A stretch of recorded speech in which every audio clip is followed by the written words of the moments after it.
তার চেহারা এত বিভৎস ছিল যে মাথার এক পাশ দিয়ে স্নাইপার ঢুকে আরেক পাশ দিয়ে বের হয়েছে, একবার খুবই মোটা গর্ত হয়ে। তখন সে বলল, আমার ভাইয়েরা এখানে মৃত্যুবরণ করছে, তা আমার ভাইদের উপর গুলি চালাচ্ছে, আমি পিছনে থেকে কি করব?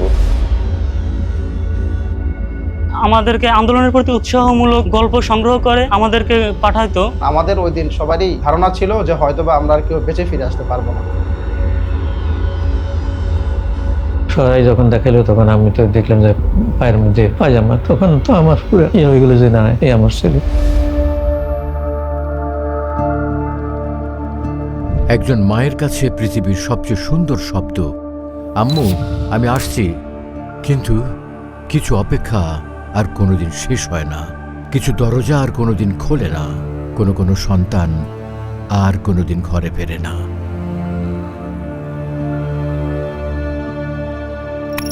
2024 সালের 5 আগস্ট বিজয়ের উল্লাসে যখন মুখর ছিল পুরো বাংলাদেশ, ঠিক তখনই একটি পরিবার অপেক্ষা করছিল তাদের একমাত্র সন্তানের জন্য। সেই অপেক্ষা শেষ হয়েছিল একটি ফোন কলে নয়, একটি আলিঙ্গনে নয়, বরং ঢাকা মেডিকেল কলেজ হাসপাতালের মর্গে একটি নিথর দেহের সামনে। যে জুলাই আন্দোলন শুরু হওয়ার পরে, বিশেষ করে যাত্রাবাড়ি থেকে যে আন্দোলনের শুরু হয়েছে, সে আন্দোলনের প্রথম দিন থেকে মুনতাসির রহমান আলিফ স্বতঃস্ফূর্তভাবে অংশগ্রহণ করতেন।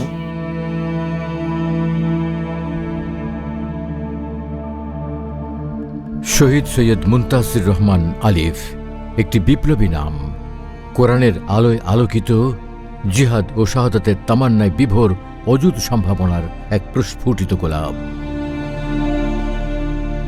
4 তারিখে যখন তাকে বাধা দিলাম যে আর দরকার নাই, তখন সে বলতেছে, আমাদের ছাদের উপরে নিয়ে বলতেছে, দেখো যে মায়েরা কিভাবে তার ছোট ছোট বাচ্চাকে কোলে নিয়ে মাথার মধ্যে পতাকা বেঁধে কিভাবে তার আন্দোলন করতেছে, পানি খাওয়াইতেছে, ইয়া খাওয়াইতেছে, তোমরা আমাদেরকে নিষেধ করো।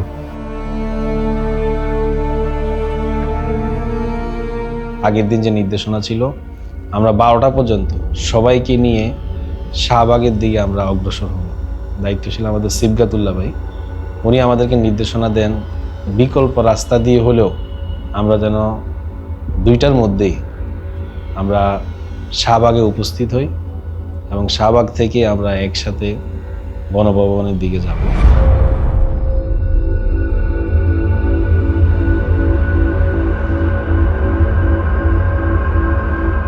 সর্বশেষ যেই দিন আমাদের ডাক আসলো যে আজকে গণভবনে যেতে হবে, এই আইডিয়াটা ছিল আমাদের বর্তমান কেন্দ্রীয় সেক্রেটারি জেনারেল সিবগাতুল্লাহ ভাই। তিনি আমাদেরকে একবারে, তার খুব একটা মহাপরিকল্পনা ছিল যে কিভাবে গণভবন দখল করা যায়।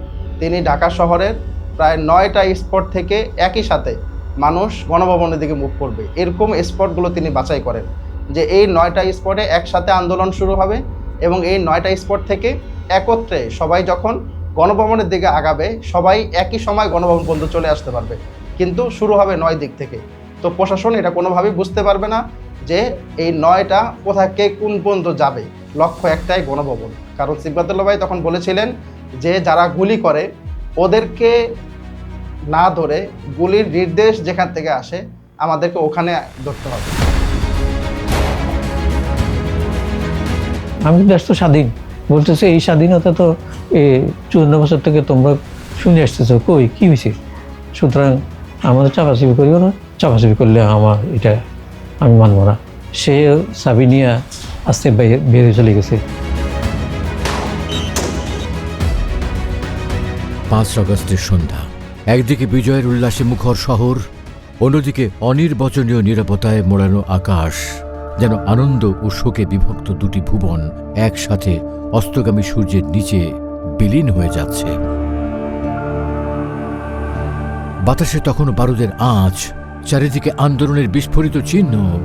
সৈয়দ গাজীউর রহমান সারাদিন কাটিয়েছেন আহত নিহতদের সেবায়, কিন্তু ঘরে ফেরার পর বুকের ভেতর এক অজানা আতঙ্ক জমাট বেঁধেছিল, কারণ তখনও ফিরে আসেনি তার একমাত্র সন্তান, তার অন্তরের প্রাণ সৈয়দ মুনতাসির রহমান আলিফ। আমি তো জোহর পর্যন্ত অবাক হয়েছে, কারণ প্রত্যেকদিন জোহরের সময় তাকে নিয়ে আসি, হয়তো আর চলে আসতে পারে, কিন্তু জোহরে যখন আসতেছে না, জোহর শেষও যখন আসতেছে না, তখন আমি দুশ্চিন্তা পড়ে গেলাম। আলিফ ছিল তাদের দীর্ঘ প্রতীক্ষার ফল, বহু দোয়ার পর পাওয়া এক অমূল্য সন্তান। কে জানতো একদিন ইতিহাস রক্তে তাকে ডেকে নেবে? কে ভেবেছিল প্রিয় সন্তানের বিদায়ের দিনপঞ্জি লেখা হবে বারুদের গন্ধ আর মায়ের অশ্রুপাতে? যেহেতু আমাদের 18-19 বছর আগে আমাদের একটা সন্তান নষ্ট হয়ে যাওয়ার পরে আল্লাহর অশেষ মেহরবানিতে অলৌকিক আমাদের এই সন্তান দেয়, তখন আমরা নিয়ত করেছিলাম এই ছেলেকে কোরআনে হাফেজ বানাবো, মাদ্রাসা পড়াবো। সেই হিসেবে আমরা তাকে মাদ্রাসায় ভর্তি করে দিই। দাখিল পরীক্ষায় জিপিএ 5 পাওয়া আলিফ ছিল প্রতিভার এক অনাবিষ্কৃত আগ্নেয়গিরি। তার কণ্ঠে ছিল সুরের ছোঁয়া, লেখার হাত ছিল মুগ্ধকর, কল্পনার জগৎ ছিল রঙিন। শিশু সাহিত্য লিখত, থ্রিলার লিখত, হৃদয়ের রঙে রঙিন গল্পগুলো যেন পৃথিবীকে উপহার দেওয়ার অপেক্ষায় ছিল। ছুটির দিনগুলো কাজে লাগাতো ইংরেজি বিষয়ে, কম্পিউটার শেখা, দক্ষতা অর্জনের আকাঙ্ক্ষায় ছিল উজ্জ্বল। কিন্তু এগুলো ছিল তার এক জীবনের অংশ মাত্র। অন্যদিকে তার কোমল হৃদয়ের গভীরে ছিল অন্যায়ের বিরুদ্ধে তীব্র ক্ষোভ আর একটি ন্যায়ভিত্তিক দেশের স্বপ্ন। মাত্র 14 বছরের মুখে ছিল দৃঢ়তা, চোখে ছিল অবিচারের বিরুদ্ধে জ্বলে ওঠা আগুন। আমার জীবনের প্রথম যখন তার সাথে পরিচয় হয়, ওই সময়ই আমি তার ভিতরে একজন দায়িত্বশীলের গুণাবলী দেখতে পাই। একটা সাধারণ শিক্ষার্থী, তখন তিনি মাত্র ক্লাস 8-এ পড়ে। ওই সময় একটা শিক্ষার্থী দেশের ভবিষ্যৎ নিয়ে, দেশের ইতিহাস নিয়ে, আন্তর্জাতিক বিশ্ব নিয়ে তার অনেক গবেষণা। যখন আমি তার সাথে কথা বললাম, তখন আমার কাছে মনে হইল যে এমন একজন ছেলেকে যদি আমরা নার্সিং করতে পারি, আমাদের সাথে রাখতে পারি, আগামী দিনে দেশের জন্য এবং ইসলামী আন্দোলনের জন্য অনেক বড় একটা সম্পত্তি তৈরি হবে। যেদিন কমপ্লিট শাটডাউনের ডাক আসে, আলিফ সেদিকে দেখেছিল এক প্রজ্বলিত শপথের মতো। 18 জুলাই কোচিংয়ের অজুহাতে বেরিয়ে আসে, রাস্তায় নামে, মিছিলে যোগ দেয়। সেদিনই সররা গুলিতে বিদীর্ণ হয় তার শরীর, কিন্তু প্রতিবাদের আগুন নিভে যায়নি। আবার রাস্তায় নামে, নিজের দেহকে ব্যারিকেড বানিয়ে দাঁড়ায় অবিচারের মুখোমুখি। সেদিনই বাবা গাজীর বুঝেছিলেন ছেলের ভিতর কিছু বদলে গেছে। এদিকে আন্দোলন আস্তে আস্তে জোরদার হচ্ছে, তার ভিতরেও মানে আন্দোলনের প্রতি তীব্র আকাঙ্ক্ষা জাগৃত হচ্ছে। 18 তারিখে সে হঠাৎ এই ছড়াগুলি খেয়ে আসলো, আসে আমাদেরকে বলে না। আমি জামা কাপড় উঠে দেখি যে তার সমস্ত শরীরের মধ্যে এরকম চড়াগুলি। তখন আমি অনেক শঙ্কিত হয়ে পড়লাম, এ তো সিরিয়াস অবস্থা, আমাদেরকে বলতেছেন, অথচ তারপরেও সে যাচ্ছে।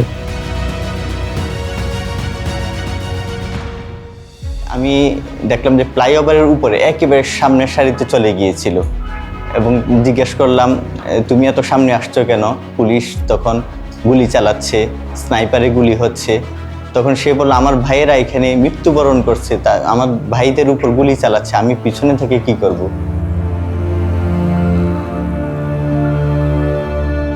5 আগস্ট যাত্রাবাড়ি মাদ্রাসার সামনে গুলিটি এসে লাগে আলিফের মাথায়। মুহূর্তের মধ্যে 14 বছরের কোমল মুখটি রঞ্জিত হয় শহীদের রক্তে। মুজাহিদুল ইসলাম তৎকালীন মহানগর স্কুল সম্পাদক ছিল। সে আমাকে যখন ফোন দিল যে মুনতাসির রহমান আলিফকে কোনোভাবে পাওয়া যাচ্ছে না, তো বলছি যাত্রাবাড়ি মোড়ে এখানে গিয়ে লাশগুলা থেকে খোঁজার জন্য বলেছি একটা গ্রুপকে। আরেকটা গ্রুপ ছিল সলিমুল্লাহ মেডিকেল, মিটপুরে যাওয়ার জন্য বলেছি, আর আরেকটা গ্রুপ ঢাকা মেডিকেল। তখন আমি কোনো কষ্টে ঢাকা মেডিকেলে গেলাম। ভিতরে তো লাশের উপরে লাশ এবং তার আমার ছেলের বয়সেরই অসংখ্য লাশ। হাসপাতাল থেকে মর্গ, দিশেহারা বাবা মা ছুটে বেড়ালেন। মৃতদেহের স্তূপের ভেতর তারা খুঁজে পেলেন রক্তমাখা চাদরে ঢাকা একটি দেহ। হ্যাঁ, ওটাই ছিল তাদের আলিফ। একটা পর্যায়ে যখন খোঁজাখুঁজির পরে আমরা জানতে পারলাম মুনতাসির রহমান আলিফের লাশ পাওয়া গেছে ঢাকা মেডিকেলে। তার চেহারা এত বিভৎস ছিল যে মাথার এক পাশ দিয়ে স্নাইপার ঢুকে আরেক পাশ দিয়ে বের হয়েছে, একবার খুবই মোটা গর্ত হয়ে। সরাই যখন দেখালো তখন আমি তো দেখলাম যে পায়ের মধ্যে পায়জামা। তখন তো আমার পুরো ইয়ে হয়ে গেলো যে না, এটাই আমার ছেলে। কিন্তু আমি বললাম, ভাই আমাকে একটু চেহারাটা দেখো। আজও কাঁপা কণ্ঠে সৈয়দ গাজীর বলেন, আমি জানি না আল্লাহ আমাদের কিসের পরীক্ষা নিচ্ছেন। মুনতাসির ছিল আমাদের একমাত্র সন্তান। বহুদিন চাইবার পর আল্লাহ তাকে দিয়েছিলেন। শহীদ আলিফের দাফন সম্পন্ন হয় কোনো পোস্টমর্টেম ছাড়াই, মৃত সনদ ছাড়াই। আমাদের যিনি ড্রাইভার ছিলেন তিনি আমাদেরকে বললেন যে লাশ কোথায় নেবেন। তো আঙ্কেল বলতেছেন যে আপনি লাশটা আমরা প্রথমে কাজলার যে বাসা সেখানে নিব, তারপরে কুমিল্লাতে নিব। যেহেতু এত দূরেই নেবেন আর অর্ধেকটা মাথার সাইডটা অনেক বেশি বিকৃত হয়ে গেছে, গ্রামের মানুষ গোসল দেওয়ার সময় একটু ভয় লাগবে তাদের। এখানে পাশেই সেগুন বাগিচাতে লাশ ধোয়ার ঘর আছে, আপনারা বললে সেখানে নিয়ে আমরা সব কিছু প্রস্তুত করে একেবারে আপনাদের কুমিল্লা পর্যন্ত নিয়ে যাব। এখানে তো আমার গিন্নি বাসায়, তখন বাসায় অনেক লোকজন। ভোর ফজর নামাজ পড়ে আমার গিন্নিকে নিয়ে আমি মসজিদ করি এই কুমিল্লা শহরে আমাদের গ্রামের বাড়িতে নিয়ে জোহরের নামাজের পরে তাকে দাফন করি।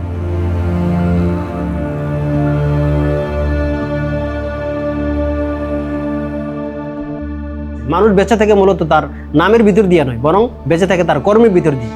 এই যে মুনতাসির রহমান আলিফ শহীদ হয়েছে, আমরা তার এই শাহাদাতটাকে এবং তার কর্মটাকে উজ্জীবিত রাখার জন্য তার নামে আমাদের মাদ্রাসাতে একটি শহীদ মুনতাসির রহমান আলিফ একটি সেমিনার আমরা রেখেছি এবং তার জন্য দোয়া হয়।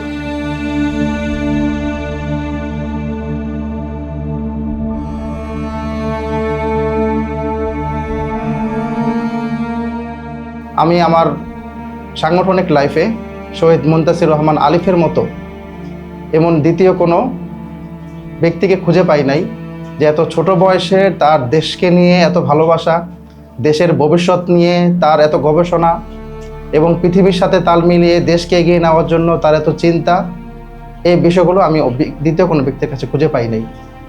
এরপর আমার হাত থেকেই ইসলামী আন্দোলন তাকে শেখানো হয়। এরপরে সে ইসলামী ছাত্র শিবিরের কর্মী হন এবং ইসলামী ছাত্র শিবিরের তিনি সাথী হন। নাঙ্গলকোটে নীরব মাটিতে আজ ঘুমিয়ে আছে সে একটি নিঃশব্দ বজ্রের মতো।